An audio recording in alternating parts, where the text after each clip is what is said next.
दिवाली से पहले देश के 2 करोड़ से भी ज्यादा किसान भाई लोगों के लिए केंद्र सरकार ने आज बड़ा तोहफा दिया है। 11 अक्टूबर को पीएम मोदी ने दलहन आत्मनिर्भरता मिशन का भी ऐलान किया और इसके साथ ही आज 11 अक्टूबर को नई दिल्ली स्थित भारतीय कृषि अनुसंधान संस्थान में विशेष कृषि कार्यक्रम में भाग लिया पीएम मोदी ने और लगभग 42,000 करोड़ रुपए से भी ज्यादा की परियोजनाओं और योजनाओं का शुभारंभ, उद्घाटन, शिलान्यास और लोकार्पण किया। पीएम मोदी ने आज नई दिल्ली में पूसा परिसर से प्रधानमंत्री धन धान्य योजना और दलहन आत्मनिर्भरता मिशन का शुभारंभ किया। तो आइए देखते हैं दोस्तों कि इस मिशन से किसानों को क्या क्या फायदे होंगे और किसानों के हित में आज प्रधानमंत्री नरेंद्र मोदी ने क्या क्या बड़े ऐलान किए हैं। हाल ही में आपको पता होगा कुछ दिनों पहले केंद्र सरकार ने फसलों पर एमएसपी वगैरह बढ़ाई थी। मैंने आपको बताया भी था इसका अपडेट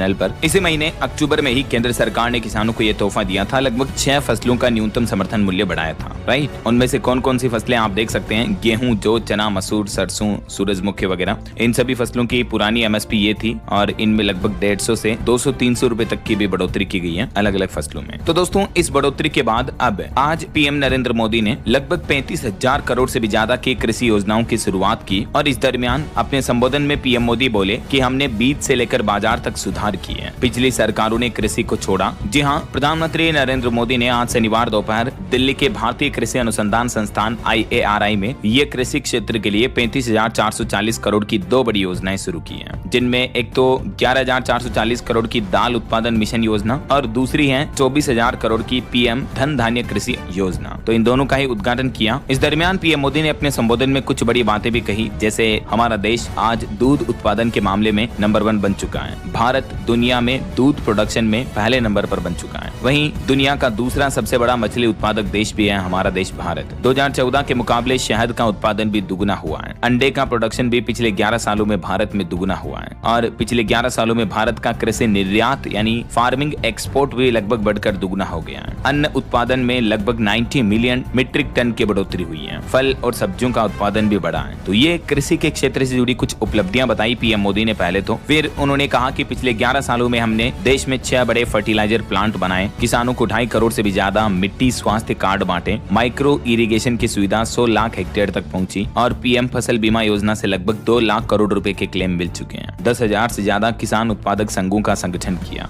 तो केंद्र सरकार ने अपनी कुछ उपलब्धियां बताई और पीएम मोदी द्वारा जो एक्शन लिए गए कृषि के क्षेत्र में उन पर भी चर्चा की। पीएम ने कहा कि पिछली सरकारों में कृषि के लिए दूरदर्शिता नहीं थी। कृषि से जुड़े सरकारी विभाग अपने अपने तरीके से काम करते थे। इससे भारत की कृषि प्रणाली लगातार कमजोर हो गई। लेकिन आज हमारी सरकार खेती-बाड़ी पर पूरा फोकस कर रही है। इस दरमियान पीएम मोदी ने किसानों से भी चर्चाएं की। ये कुछ तस्वीरें आप देख सकते हैं और इसी दरमियान पीएम मोदी ने जो ये 2 बड़ी योजनाओं का उद्घाटन किया, लगभग 35,500 करोड़ की जो अलग अलग योजनाएं, एक 11,500 करोड़ की और एक 24,000 करोड़ की। तो इन दोनों योजनाओं से किसानों को क्या फायदा होगा, सबसे पहले तो समझिए आप पीएम धन धान्य कृषि योजना का उद्देश्य क्या है। इस योजना का मकसद है किसान भाई लोग एक ही फसल पर निर्भर नहीं रहेंगे। टिकाऊ खेती को बढ़ावा मिलेगा, हर स्तर पर फसल भंडारण की सुविधा मिलेगी, बेहतर सिंचाई की व्यवस्था होगी और किसानों को आसानी से लोन भी दिया जाएगा। कुल मिलाकर मेन मकसद ये है कि किसानों की खेती की पैदावार बढ़ाना। वहीं 5450 करोड़ रुपए की लागत वाली कुछ अन्य परियोजनाएं भी शुरू की पीएम मोदी ने। कृत्रिम गर्भाधान प्रशिक्षण केंद्र शुरू हुआ कर्नाटक के बंगलुरु और जम्मू कश्मीर में। उत्कृष्टता केंद्र का उद्घाटन किया अमरेली बनास में। IVF लैब की शुरुआत की असम गोकुल मिशन के तहत। मिल्क पाउडर प्लांट का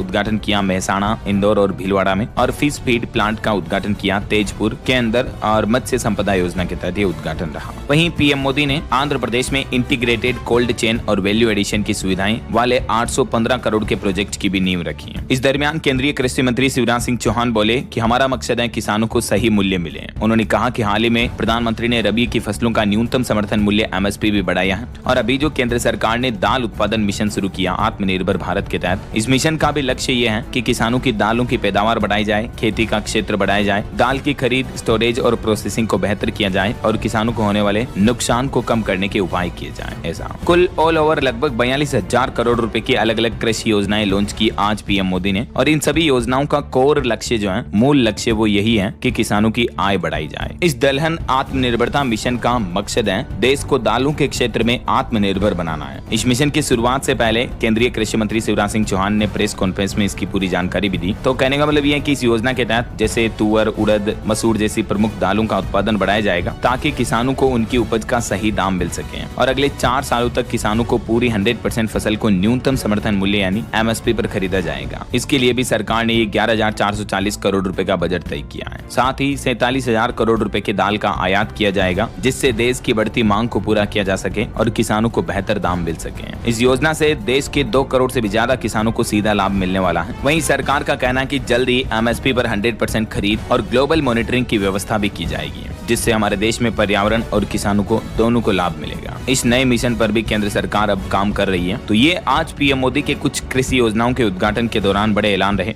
और ये कुछ प्रमुख कृषि योजनाएं रही। उम्मीद है आपको जरूर जानकारी मिली होगी। वैसे दोस्तों, आप कौन से राज्य में रहते हैं और आपके राज्य का नाम मुझे नीचे कमेंट करके बताइएगा जरूर, ताकि मैं आपके राज्य के समाचार भी आपके मोबाइल तक पहुंचा दूंगा। और बाकी इस वीडियो को लाइक और शेयर, न्यूज चैनल को सब्सक्राइब करके बेल आइकन जरूर दबा देना रोजाना ऐसी इंफॉर्मेटिव जानकारियां, महत्वपूर्ण समाचार देखते रहने के लिए। ओके, ख्याल रखिएगा अपने आप का, अपने परिवार का। हम मिलेंगे अगले नेक्स्ट अपडेट में। तब तक के लिए जय हिंद, जय भारत।